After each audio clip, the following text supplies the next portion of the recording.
I'd like to call this session to order. This is the session on Gustav Elfving. The session came about 3 days before I left the United States. I sent an email to Finland and said, Gustav Elfving was a great statistician. Why don't you have a workshop or a discussion of his work?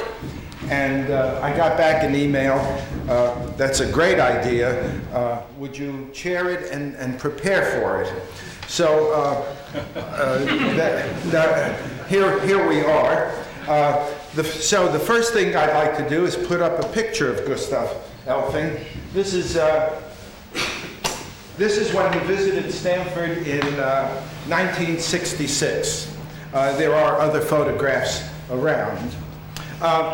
There are, from the time this was begun, a number of individuals have volunteered to speak about Gustav, and so we'll call on some of them. Oh, Friedrich, I forgot. You had an announcement that you wanted to make. Will you do that, or you want to do that later? At the end of the session. Fine. Gustav, he was a wonderful person, and he really was a good statistician and made really had some very creative, innovative ideas. And we'll hear about some of these in some of his papers. But he wrote a history of mathematics in Finland from 1828 to 1918, and most of the discussion is about mathematicians. The names that you might recognize in this history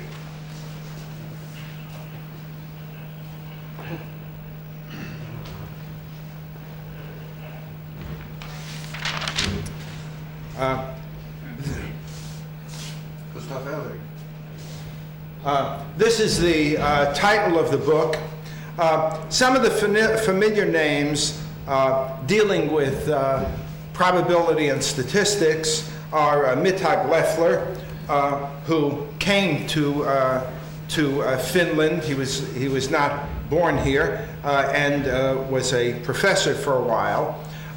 One of his students was Mellon, and I had not known. We all have heard of the Mellon transform, but I hadn't realized that he was a student here. And of course, the other one was Lindeberg. And Lindeberg has played a central role in a lot of probability theory. So what I'd like to read in starting this is Elfving's review of some of the comments about Lindeberg, and then we'll go on to comments about Elfving. And this is taken about him, and there are two sections. One is probability and one is statistics, and I'll try to read it fairly quickly. Lindeberg's research after 1918 was devoted to probability and statistics. His first and most famous contribution to these fields was his new proof of the central limit theorem. As well known, the so-called Gaussian or normal probability distributions play an important role in the calculus of probability. Their large applicability is explained by the fact that, roughly speaking, the sum of a large number of independent random variables is approximately normally distributed. A proposition to this effect was first formulated by Laplace in 1812. The first rigorous proof of it was given by Lyapunov in 1901. The conditions imposed in his proof are fairly wide, but it suffers from the drawback that it requires the existence of the third absolute moments of the component distributions. When Lindeberg first attacked the problem, presumably in connection with his teaching and urged by his own need for stringency, he was not aware of Lyapunov's proof, only of a much weaker result by von Mises. His first paper on the matter in 1920 essentially leads up to Lyapunov's results, but uses entirely different methods. Whereas Lyapunov had used the characteristic function, Lindeberg's proof, although rather intricate, is in principle elementary. Using the ordinary convolution formula, he step-by-step compares the distributions of the cumulative sums of the arbitrary random variables under consideration to those of normal variables with the same variances. An ingenious device is to start off both series with an auxiliary normal term. 2 years later, having learned about Lyapunov's proof, Lindeberg modified and improved his own in 1922. His ultimate result, which goes beyond Lyapunov's, can in a slightly modified version be formulated as follows. We have x1, x2, and so on are independent random variables, mean 0, variance is sigma I squared, CDFs fi of x. The sum of the variances we'll call Vn squared. And what he shows is that a sufficient condition for the CDF of the sum of over the standard deviation to approach uniformly the normal CDF with mean 0, variance 1, is that the norm tail sum of variances tends to 0. That is, this sum of the tails normalized goes to 0 as n approaches infinity for each t bigger than 0.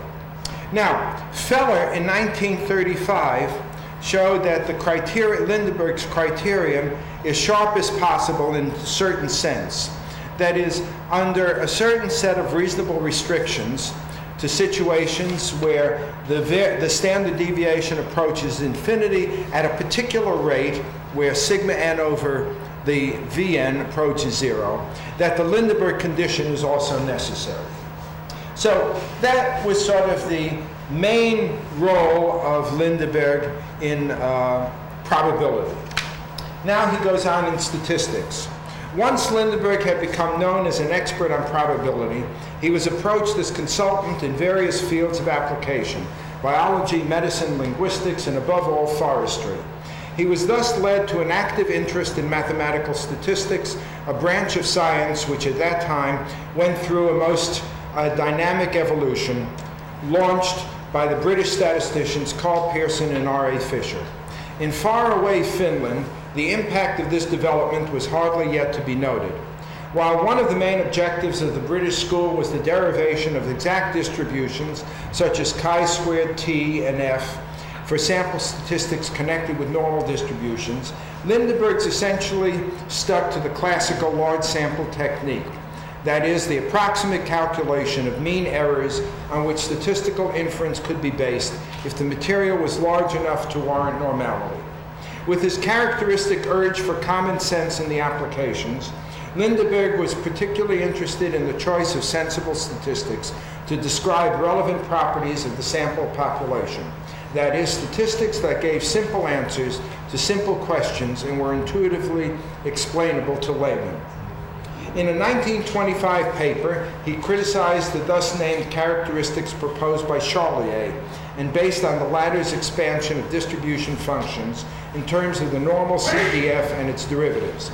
Lindeberg himself suggests, as measures of the skewness and the excess of the sample, the frequency of the observations to the right of the sample mean and of those between the sample mean and half the standard deviation on each side.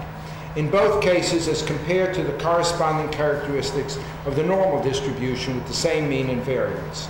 His main concern then was the evaluation of the mean errors of the proposed statistics, noting also the random character of x bar and s.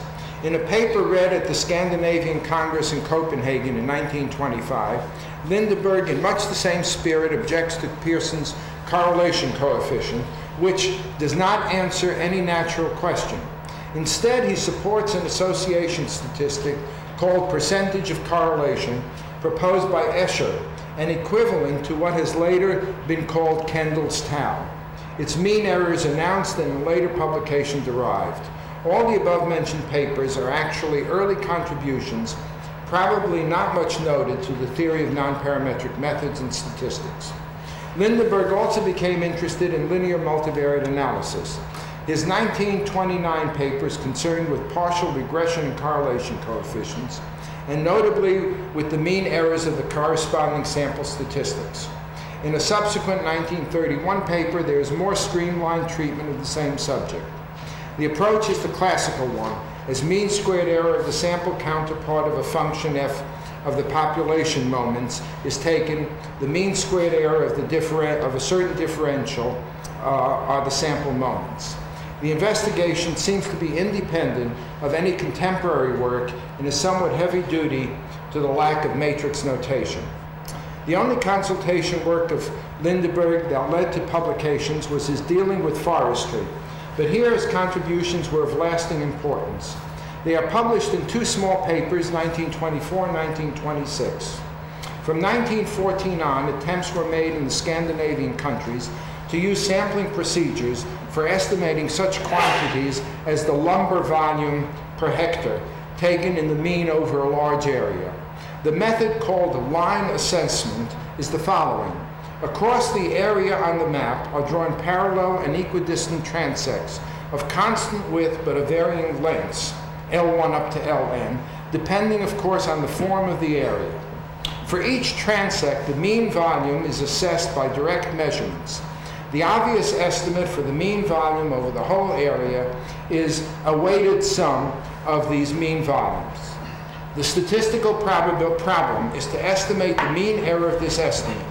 The difficulty of that problem arises from the correlation between the fertility conditions in adjacent points, and hence also between adjacent assessments. Today we would say that we are concerned with the stochastic process. The sequence of volumes would be described as a time series with autocorrelation. In Swedish and Norwegian surveys, the difficulty was met by combining the sample lines into groups that were felt to be, each of them, representative of the whole area.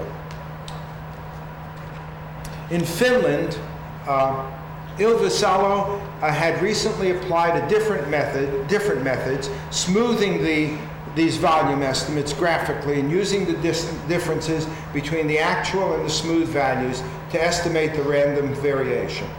Lindeberg wrote an algorithm that was an intuitive procedure and proposed a formula based on the successive differences in the series of volumes. The purpose was, of course, to eliminate the regression effect and retain the purely random variations. In the second of the above-mentioned forestry papers, it is interesting to note an attempt at small sample theory. Lindeberg actually derived students' t-distribution, presumably wholly unaware of the achievements of the contemporary British school. We've already mentioned Lindeberg's calculus of probability and its application to statistics in 1927. It is an independently conceived and carefully planned textbook bearing witness to the writer's experience as teacher, consultant, and research worker. Being intended for readers with the modest secondary school knowledge of mathematics that could at that time be expected, it presupposes no calculus whatsoever. Nevertheless, the author manages to present both the normal distribution and the central limit theorem. Reflecting his own research interests, a great deal of attention is given to various distribution statistics and their mean errors. Notions such as models, testing of hypotheses, estimation, etc., all scientifically crystallized precisely in those days, are nowhere explicitly mentioned, but actually all-pervading. Authentic applications to forestry, agriculture, and biology are amply described.